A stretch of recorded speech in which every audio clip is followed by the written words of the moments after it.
I decided I'm gonna have a silly entrance every time we do one of these. That's silly entrance number 2.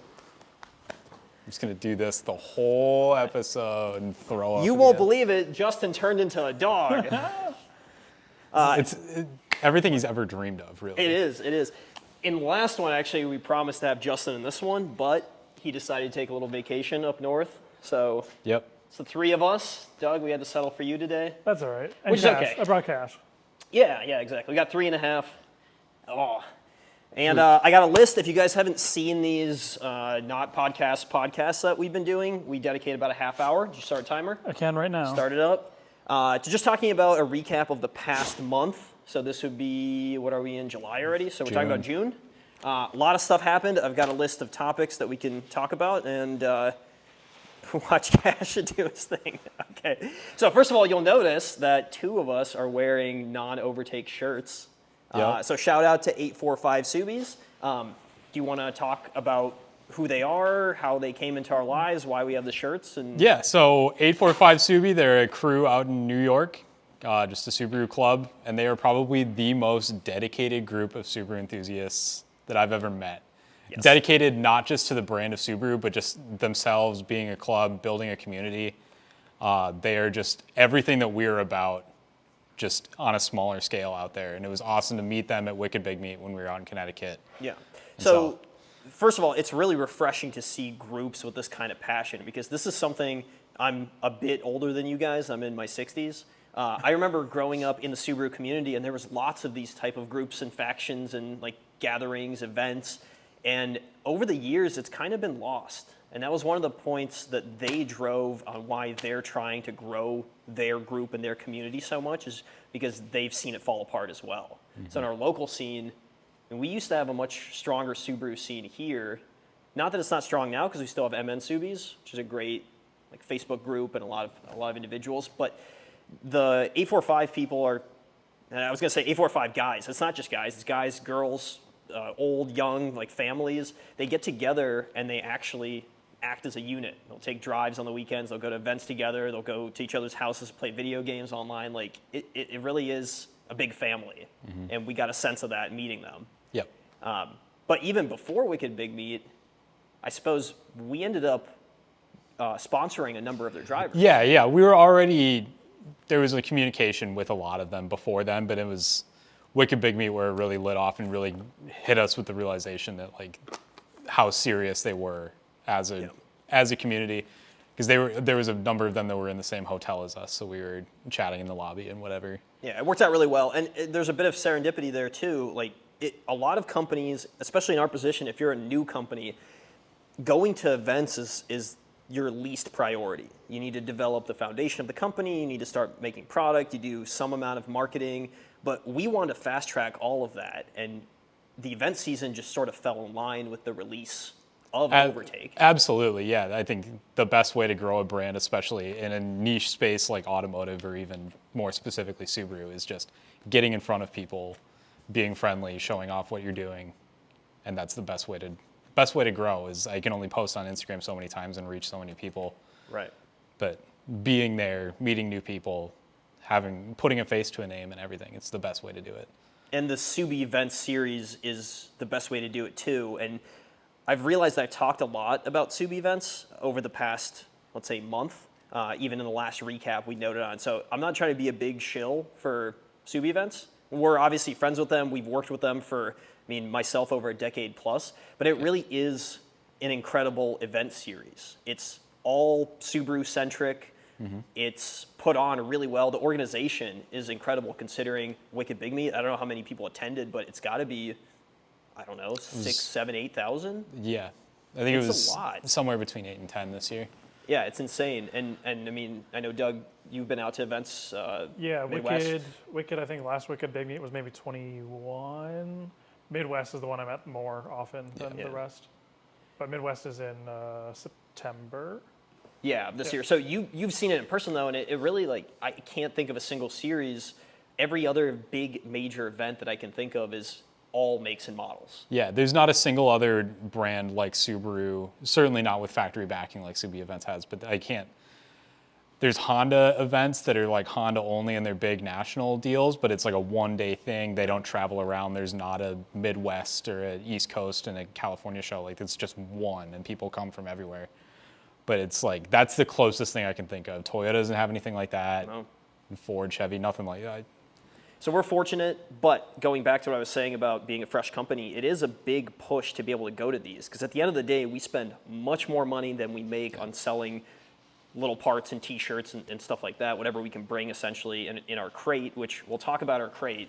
There was a bit of a disaster with that. You guys might have seen it in some of our social media posts, the big blue, 48 by 48 by 8 foot box that we send out? Yeah, 48 by 48 by 80, weighs about, when it's full, it's almost 1,300 pounds, and went out there just fine. On the way back, we had a bit. Pause on that. We'll talk about that because I want to get into, that's kind of the end of the event. But let's wrap up the shout out to 845. You guys are awesome. We can't wait to see a lot of you at Boxer Fest. We'll be back out there for that, and then next year we'll be hanging with everyone there. So yes, thank you. Thank you guys guys. Treated us like rock stars. It was awesome. Before the event, there was the Subie Mods pre-meet, so I want to talk about that. That one I flew in solo for. You were hungover I was a day somewhere? late. I was at a concert that Friday night. Who'd you go to see? It was Pierce the Veil, Sleeping with Sirens. All right. Great show. Comment if we have any Pierce the Silence fans out there. All right. So I went out there myself, and so Subie Mods hosts a wicked big meet pre-meet every year, which is awesome because there's so many people in that area already. And the main event is on Sunday, so they'll throw together something at their shop on Saturday. And we partnered with them this year, covered all the food, so we had a really nice food truck out there, and those guys killed it. It was wood-fire pizza, and they would crank them out one every 2 or 3 minutes. It was incredible. So we did a ton of pizzas. The unfortunate part is it just rained on us the entire time. As soon as the tent got set up, it started downpouring. So you still had a long line, everyone grabbing free pizzas, like soaking wet. And there's some fun to that in retrospect, but in the moment, it was a bit of a tough event. Yeah. Otherwise, we're sold on the Subie events pre-meet. We're going to be back there every year. If you guys are hearing about it for the first time, I would encourage you to check it out. Everyone's cars are ready and clean before the day of the event anyway. So you just roll up and hang out. And I know Justin in particular couldn't make it to this. He wanted to talk about Subie events more, not Subie events, Subie Mods more in depth and just the way they've been helping us out. I mean, maybe we can touch on that later on. Yeah, well, if we have time, we can hit it at the end here. Yeah, but what I want to say is a shout out to those guys for the pre-meet. Just running it solo, I was able to really get a lot of help from them and really, they've been supporting us all along. It's been awesome. Yep. So, shout out to Subie Mods. Wicked Big Meet, Owen, you flew in for that, so you want to speak on it a bit? Flew in for that. It was such an awesome day. I after every single one of these events, I kind of like realized that half the day I was just blacked out working. From drinking from the concert the night before. Yeah, it is. No, but it's not that they're boring in the moment or that it's just like you kind of get in a rhythm, but that's exactly what it is. You kind of get in a rhythm of talking to people and every conversation's unique, but it's all kind of focused around the same idea. So at the end of the show, it's just like, that was a really long day. I don't remember half of it, but it's so rewarding. Well, to those of you, maybe you've been in an event, but maybe you haven't been behind the vendor table in an event. Let's describe what an event day looks like. Because usually, I mean, people say, oh, you're lucky, it's fun, you get to go out to these events. And there's some half-truth to that. The other half is, it's a really early wake-up. You're probably up at around... Yeah, I mean, so I've been up as early the as show 4. starts, like, say they open the gates to the public at 9. Well, that means that we'll stop at the event, so vendors have to be done moving everything around by, what, 8:30, something like that. But then we usually get there 2 hours before wheel stop to start setting our tent up and get cars in position and whatnot. So we were there at 6:30, 7 o'clock. Yeah, which doesn't sound so bad, but I think this time we got away with being a little later. Yeah. Like there's been times where we showed up at 5 in the morning to set up, and that's because we are smaller and we have a smaller presence. Yep. But also we're way more efficient.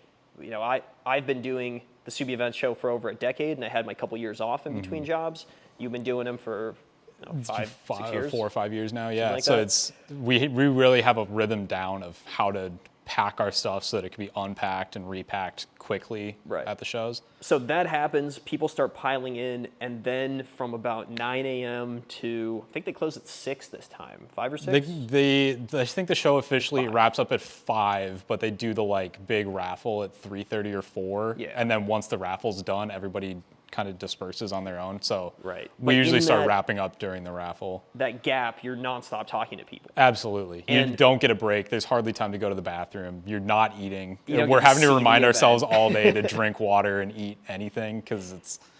Yeah. Now, these things are going to change when people like Doug, potentially, or when we start growing the team, can go to the events and we can have more than 2 people at the booth. Yeah. That way we can go out and explore. Yeah, the downside of if I went, leaves not really anyone here. So Yep. Yeah. Well, Cash is here. Cash can do shipping. he can do it. He can do it. I believe Yeah. him. I think he died. I think he might be dead. I'm not sure. He's still warm, though, so that's nice. So the event, I mean, on the other hand, as much as that kind of sounds like a complaint that you're talking about, not you, but Oh, us, it's- like no, you're talking it's whole the time, exact the opposite of a opposite complaint. could be Yeah. we have nobody to talk to because nobody wants to approach our booth. Yep. And that was not the case, I'm happy to say. No. So it was awesome to see all the supporters come out, all the people that we've seen online, whether it's like comments and videos like this, we do something on social media. The digital support has always been there. But this is a proof of concept that people actually care enough to come up and like shake your hand or smile at you and talk about what you're doing. Absolutely. And that happened more than dozens of times. Oh, 100%. It was hundreds of times that people would come up and say, "Seen what you guys are doing. You're doing great on social media. Love the content." They know at least you by name, if not me as well. And Yeah. They get to know us through our social media platform. Yeah. So you've been on enough where people are recognizing you. I'm sure, Doug, when you go to Midwest, Fair people enough. recognize you there. Yeah. yeah. I want to give shout out to our booth car, Rob. Yes. Awesome GD STI, one of the cleanest engine bays I've ever seen. It's super duper tucked. We were having a fun discussion about whether we hate giving out Instagram handles because they're just always awkward to say. I'm going to give out Yeah, read it out. Boostid04, BOOOSTID_04. So I want you guys to follow him. His car is awesome. It really is worth a follow. We'll So- link it in the description or put an annotation. Make it easier for Yeah, you. exactly. So shout out to Rob. Thank you for being out there. That was great. A big draw to our booth. Let's get to the pallet. So first of Yeah. all, let me describe what the pallet does. It holds all our stuff, display and sale stuff. We're only doing one. In the past, we've done multiples, and that's just because we're a little bit of a smaller company. We don't have downpipes and intercoolers and big boxes to have to ship out. But because we have this one big wooden pallet, we decided to go a little extra with it. So Owen painted it up in our team colors, Yep. and we went as far as putting a little basketball hoop on the outside. We weren't quite sure what we were going to do with that. We still need to iron out what we're going to do Fine-tune. with that in future shows. But in the chaos of Wicked Big, we were able to set the hoop up, and then we just did some like freebie giveaways for people that were making it. We did valve stem caps. I think you did. Some reservoir socks, socks. or the sweatbands. But yeah, that was a nice little addition because most booths kind of runs the gamut of just a guy sitting behind a table with nothing, or Subie Mods are selling a ton of apparel. They had dozens of people at their booth at all times. To us, where we were talking with people, introducing ourselves, and then also selling parts here and there to do a giveaway and little freebie things where people can get involved. That was a good decision. So Yeah. Glad it worked. it worked until it didn't, because usually what we do is we slap on a bill of lading on the pallet, we fly back home, and then about a week later it arrives. Well, 3 or 4 days later, Well, we yeah, didn't hear from it. Well, yeah, I went to go check tracking because I was like, it took 3 days to get there when we shipped it out. So I figure, hey, it's now been, it was like Wednesday. It's like, all right, it's been 3 days. It's probably going to show up today. I checked tracking for the freight, and it shows still dispatched, as in like it hasn't been picked up yet. So I call the racetrack, Stafford Motor Speedway. I call them. They say, nope, nothing's here. I'm like, okay, that's weird. Call XPO, the LTL carrier that was supposed to pick it up. They say, nope, we don't have it. So now we're, okay, cool. Both parties that one of two should have, both say they don't have it. So a couple more days go by. They're doing dock checks and doing a bunch of other stuff. And then the next week I start just cold calling LTL companies. Hey, Now it's panic time. yeah. Because it's not been, only it's are we been a week. and we have a crate with product, tent,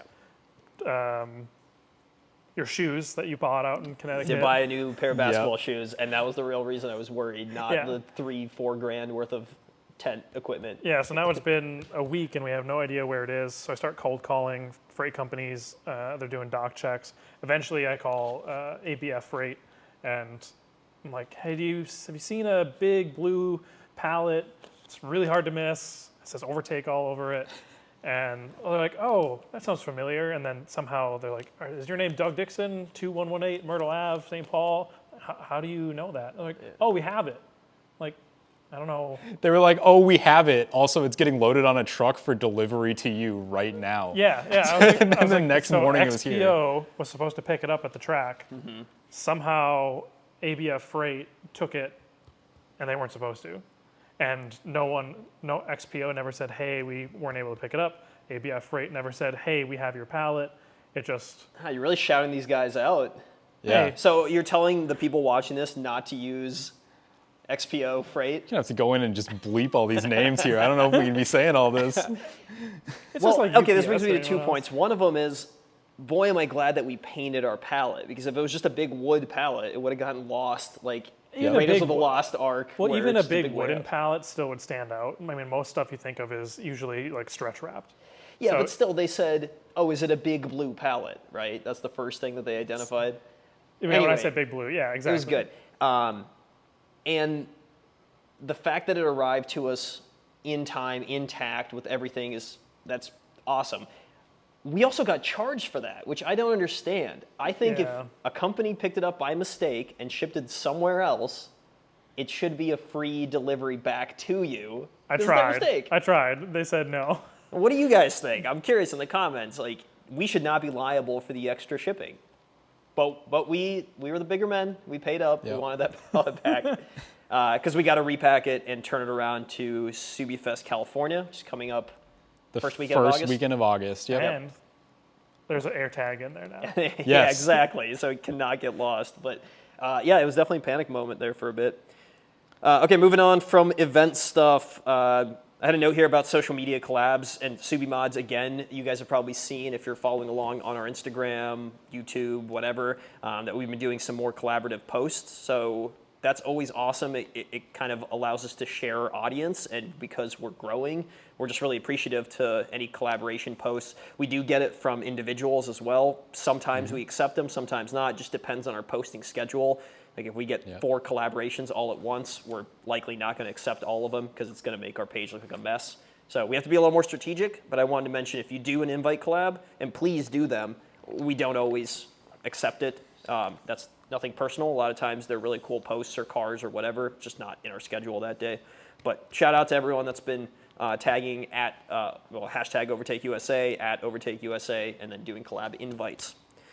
We're also growing our TikTok presence. That's kind of new. We created a TikTok account to begin with, but because we're a small team, we couldn't really do all of them. There's Facebook, now TikTok, YouTube, Instagram, and there's long form, short form, not to mention email campaigns for dealers. Yep. And then we're talking about events and like on the ground stuff. So lots of different channels, but we are on TikTok, so please go support us over there if you have an account, as well as just sub on all of our social medias. Valve stem caps, that was a thing we released. You guys want to chat about those? I know, Yeah, whose baby was it? Yours? Those were Doug's baby. Yeah. I guess so. Yeah. Yep.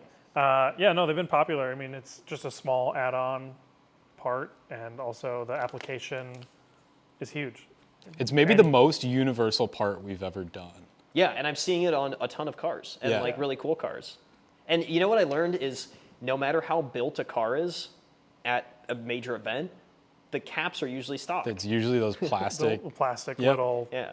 Nobody pays attention to that. So the nice thing about ours is they're metal, but that could be a problem, and I know this from about 15 years ago when I used to work at a dealership, that the metal ones get corroded on to like TPMS sensors. Yeah, it's the And then- dissimilar metal corrosion. Yeah, and you could break the stem off, and then you're out like $150, not to mention having to take the tire off and redo all that. So ours have a plastic liner in, which was your decision, and that is awesome. I did hear some people at the event say something like that. I'm like, nope, don't worry, plastic liner, it's not gonna adhere on. So, little plug for those, but you can find them online. They're what, $8, $10, something like that. Yeah, 10, super cheap. Yep. Yeah, a little bit cheaper at the show. So if you guys do come out to events, we bring those and sell them there. Speaking of product, two-piece shift knobs. Yeah. Do you have one you can show off? Go run over? I do. So So I guess while I'm talking about this, if you're not familiar with, I know we've spoken about it in this series before, but our product development forum over on Facebook, myself and Chase, our other engineer, have been posting up in there about projects that we're working on. Chase has been talking about turbo inlet, but I made a post the other day about our upcoming two-piece shift knobs, and so this has been kind of the first big project I've worked on here. But these are essentially problem solving. We really like the weight of stainless steel knobs, but in the winter and in the summer, like right now, they get really, really hot or really cold, and to the point that it's uncomfortable to use them.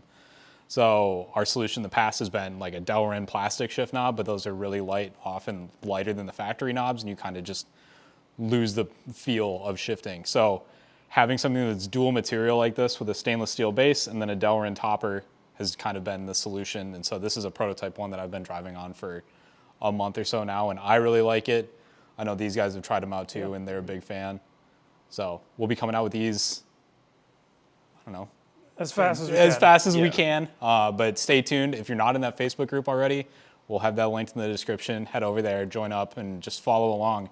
Because then we're also just looking for your feedback. That's every post we make in there usually ends in some question of like, what do you think? What would you like to see? Just asking for your opinions and your input. So. Yeah, and we genuinely care and we genuinely use those ideas, unlike maybe a large company where it's just lip service. Like, hey, what do you guys want to see make? They don't care. They've already, thought of their 100 products they're going to make. They don't want to see input on it. And unlike us, like, if you come up with a really cool design for this two-piece shift knob, we might incorporate it and we'll definitely give you a shout out and send you the first one. Absolutely it is. Yeah, if you come up with a good idea, it's not that if you make a suggestion, we don't ignore that. We have a spreadsheet that we put all this into, and it's like, if you come up with an idea for a product, we're probably going to send it to you for free. And the name of the game with these in particular is the modularity of it all, right? Yeah. So you have that base that's metal and it provides the weight, and then we can do 5 different tops, 10, whatever, in different designs. And you actually solved the problem for me because I always loved Delrin shift knobs, but I hated how lightweight they were. They were too lightweight. Yep. And I never liked a stainless shift knob, and so I was kind of out of luck. But that's exactly what thank you. There we go. No, it was super nice. I drove with that prototype on the Forester. Or no, the Forester wasn't running at the time, so I think I used it on the Legacy. on the Legacy, where all shift bushings are completely shot, and it still felt awesome. So yeah. So there was. I don't know if there's much more to talk about that. One other thing I wanted to say is in the post, kind of along the lines we were just saying, is there was a lot of comments from people suggesting different things like putting shift patterns on these or having different color options and whatnot. And it was all like, those are all conversations we've already been having about these. But it was awesome to see that input that everybody's kind of thinking the same.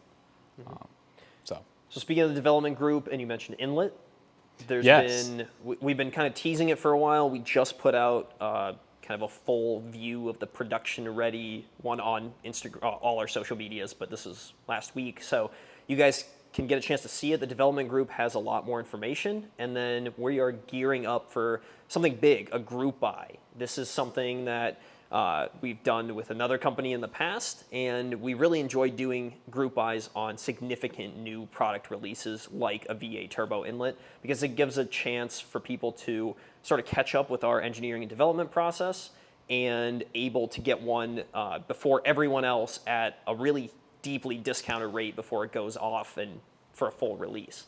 So what we're going to end up doing is setting up a group buy page on Facebook that should be live on July 8th. So a couple days after this video gets posted.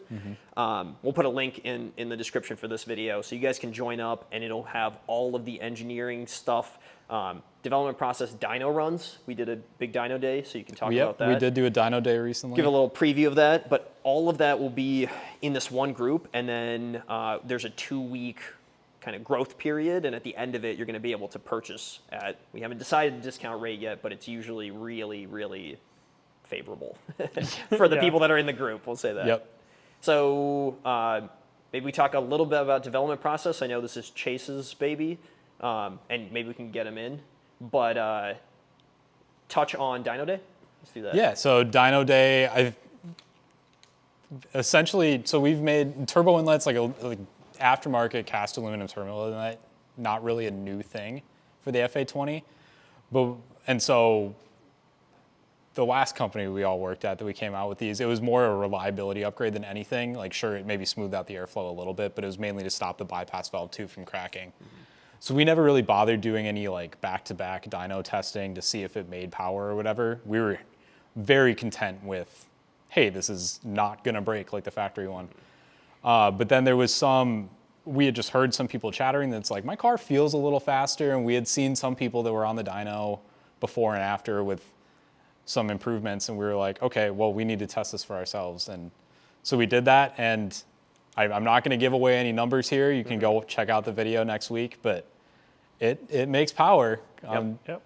With no extra tuning or anything, so. Right, and we were happy with that sort of baseline, and then we took the extra step, which is throwing one of our 3-port boost controllers on, and I think we had post-MAF on, and we did a retune, and the numbers surprised us even more after that. So all that stuff will be out. We did a long-form video on it, so we just got to edit it up, and we'll release it. But the point of it is, inlet's coming, it's awesome. We were able to look at all of the competitors and go, okay, these are the worst parts of what exists. Let's make it an improvement all across the board.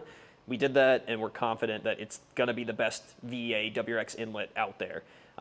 So a lot of exciting stuff coming very soon when you're seeing this video.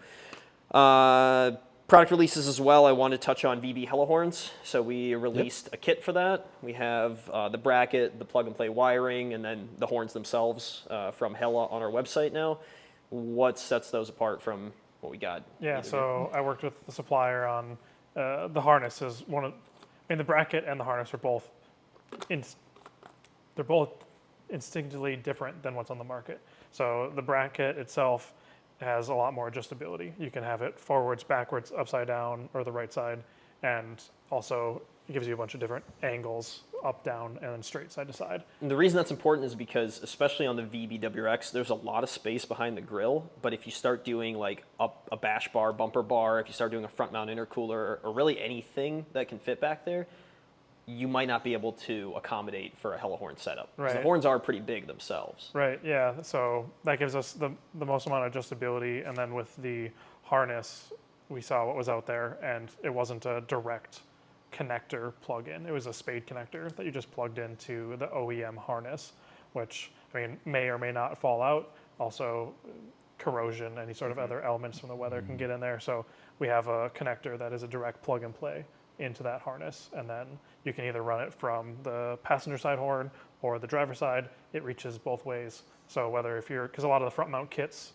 for the VB do all run piping through the passenger side, so you can run this wiring from the driver side as well. Yeah, and that's one thing I want to comment on is the theme of this product, or the ideas behind it, are kind of indicative of how we think in a larger scale. So if there has been any criticism for Overtake, it's been, well, the products that you guys are releasing have already been on the market. And I'll push back and say, Subaru's been around the aftermarket for 30 years, so pretty much everything that is going to be made has been made to some degree. Coming in as the new boys on the block, we have to look and see what can be improved. So actually, in the case of the VB, there really wasn't that many options for a Hella setup. Yeah, much less than on the older gens. Right. But the few that there were, it was, again, a no-brainer. This one doesn't have any adjustability. This harness looks like they just threw it together to get it out on the market, but they didn't think through with a specific OEM-style connector like ours has. So, and even the length of it, add an extra 6 inches onto it isn't a ton of cost, but it makes the installer's life so much easier in the long run. Yep. So again, that one may not be the most innovative product on the market, but it has small innovations within it compared to what else is out there. Agreed. And so, but it's a nice jumping off point for us, and I think the inlet also can be seen as a step up. Okay, we've delivered this product, the Hellohorn kit. Now we've got the inlet, and now we're starting to ramp things up. So we're gonna have little. His cash is out. He's absolutely out. Maybe we talk about what's coming up. I had a couple notes for next month. I know we're going to be coming up on 30 minutes here pretty soon. Yeah, we have a minute less. Right. So Speed round. products for next month. I'm going to mention some events. So we've got Subie Fest California. That's first weekend of August. We'll be out there. You guys will see plenty of it on social media. We've got some local meets. If you guys are in the Twin Cities area in Minnesota, JM Auto, who is our preferred tuning shop, we work with them. They're going to have an open house. Walzer Subaru is going to have their cold brews event, which is always a ton of fun. We're going to be a vendor at both of those. So busy August and then, or busy July. What No, month? those shows are in August, They're but we in have the August. entire month. You're getting ahead of ourselves here. We are getting a little ahead, but our event schedule is insane, and then we still have the Subie events. So, okay, lots of events coming up. Yeah. Products. Product-wise, oh boy. We have a lot of products coming in the next month and a half. Give them a taste, 6 a weeks. little taste. Hood struts. Yeah, we got hood struts coming for GD. basically everything. GD, GR, BRZ, first and second gen. We already have VA, VB hood struts. Forester XT.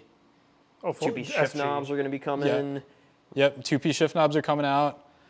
We have BRZ radiator hoses coming up, as well as a little further into the future, some like Legacy and Outback radiator hoses. Some secret stuff. Maybe we end it there because Yeah. I don't want to Yeah, reveal there's too much. some so there's some many other other bigger things. stuff that we can't say yet. Outro. Anything you want to say before we end this thing? No, but if you guys like Cash, I can bring him in more. I haven't brought him in a while, so if you Yeah. guys like seeing a dog pass out on the couch, I'll bring him in. Do something. We'll just do a live anything. stream of Cash just laying on the couch all He day. was supposed to be providing something for the video, but he's just been a dead weight. Ugh. No, it's been awesome to have Cash. It's been awesome to have Doug back again. I think next time we will actually get Justin in here because I know he's got a lot on his Chase? mind. Chase, our lead engineer. I know a couple people have asked for him, and we want his engineering mind to be here. Owen's by far the next smartest guy when it comes to engineering, but Chase is on a whole different level. So we'll have to have him on one of these for sure. Yeah. Okay, thank you guys for watching, and support us any way you can at overtakeusa.com on all our social medias, and we'll see you in the next recap video.